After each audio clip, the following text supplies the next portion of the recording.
মুহতারাম হাজিরিন, আসুন জেনে নেই মুসলমানদের থেকে অমুসলিমদের আচরণ কেমন হবে। অর্থাৎ আমরা যে মুসলমান, আমরা অমুসলিমদের প্রতি, হিন্দু হোক, খ্রিস্টান হোক, বৌদ্ধ হোক, নাসারা হোক, ইহুদি হোক, যত, অর্থাৎ এক কথায় ইসলাম ব্যতীত যত ধর্ম আছে ওই সমস্ত ধর্মের মানুষদের সাথে, ওই সমস্ত ধর্মের অনুসারীদের সাথে মুসলমানদের আচরণ কেমন হবে, এই বিষয়ে আল্লাহ পাক রব্বুল আলামিন সূরা মুমতাহিনের ৮ এবং ৯ নং আয়াতে ইরশাদ করেন। আল্লাহ তাআলা বলেন, লা ইয়ানহাকুমুল্লাহু আনিল্লাযীনা লাম ইউকাতিলুকুম ফিদ-দীন ওয়া লাম ইখরিজুকুম মিন দিয়ারিকুম আন তাবাররুহুম ওয়া তুকসিতু ইলাইহিম ইন্নাল্লাহা ইউহিব্বুল মুকসিতিন।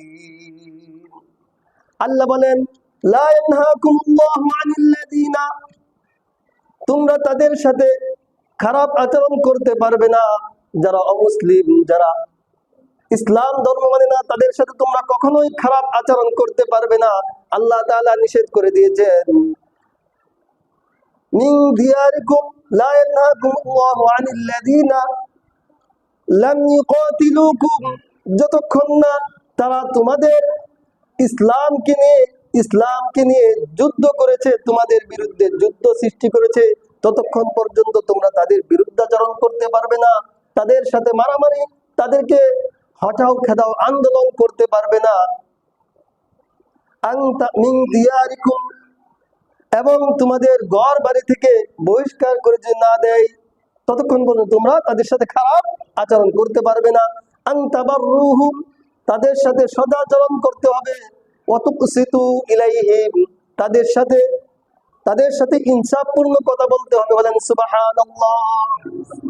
ইন্নাল্লাহা ইউহিব্বুল মুকসিতিন, নিশ্চয় আল্লাহ তাআলা ইনসাফকারীদের সাথে ভালো আচরণ করবেন, ভালোবাসেন। বলেন সুবহানাল্লাহ।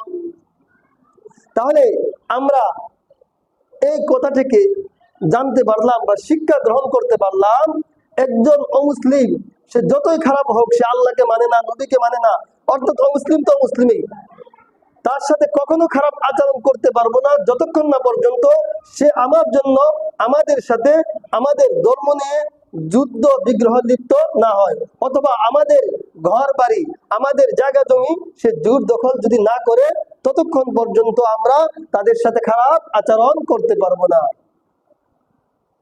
এবং আল্লাহ আরো বলেন যে তাদের সাথে তোমরা কি করো, ইনসাফপূর্ণ কথা বলো, সদাচরণ করো। নিশ্চয় আল্লাহ তাআলা ইনসাফকারীদেরকে ভালোবাসে। এখন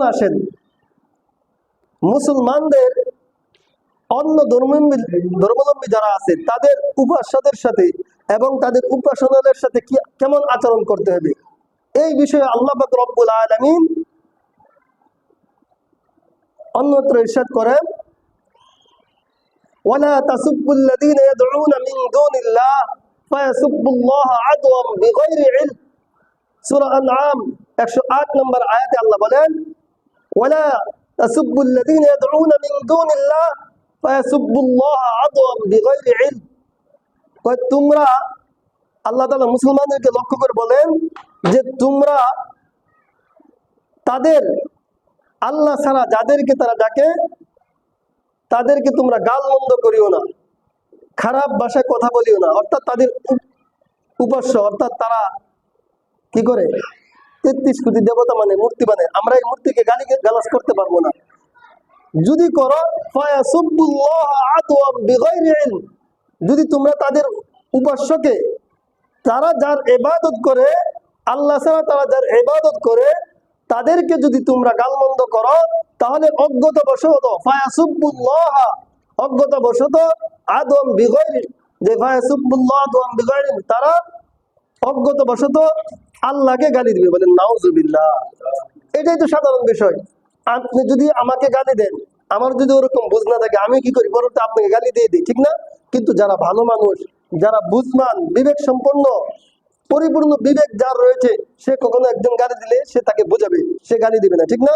এই জন্য বলতেছেন, ওয়ালা তাসুব্বুল্লাযীনা ইয়াদউনা মিন দুনিল্লাহ, আল্লাহ বলেন ও মুসলমানরা, তোমরা অন্য ধর্মাবলম্বী যারা রয়েছে তারা আমি আল্লাহকে ছাড়া যাকে তারা ডাকে ফায়াসুবুল্লাহ, তাদেরকে তোমরা গালি দিও না।